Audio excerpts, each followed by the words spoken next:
Okay, site 15. So we're just outside the library here. Well, I think what we used to call a library. Now it's a social learning space. But so we're looking at this deck element, which actually has a lot of sort of sub-elements.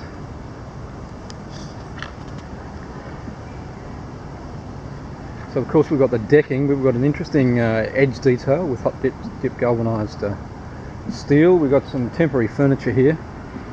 There's a fair bit of detail here, so just let's say the furniture isn't here in this site. So look at how all this is detailed, and don't forget the servicing. We've got the power coming through there. Look at the lighting elements. Have a good look at the retaining wall. It's pretty safe getting behind there and having a look at that. That's fairly accessible. So the extent of your site is just up to the end of this handrail here. Okay, straight across where I'm pointing here. So it's a bit of the paving.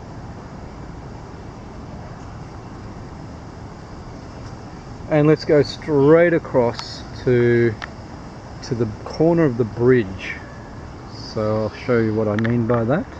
We've got these interesting threshold changes going from paving to decking. You're going to be looking at some of the planting. So we're going straight across to the corner of this, and we're going to be just detailing up at just a section of this bridge here, just so we can demonstrate how we can how our understanding of how this is all put together, which is different to, as far as the handrail goes, different to how it's connected to the deck element. So we've got some on-site welding here, generally hot dip galvanised elements, but where it's on-site welded, that's all cold gal. You can see that from the spray painting. We've got some rather corroded, poor quality stainless steel dome nuts. We've got a big combination of materials here. So as far as how far we go down here, we're just going to go down to this landing.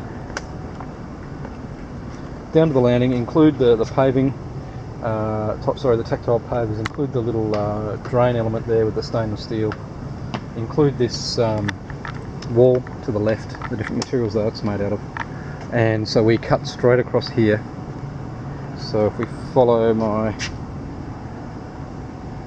finger here, we're going across to just behind that elevated deck structure, including the light, and back to that far corner. So there's a fair bit of detail in here. So while this doesn't have the fixed furniture element of the other sites, there's a lot of detailing that you can do at that finer scale, particularly with regards to how all the different handrails and balustrading is connected. So have a look at some of the issues here with material selection.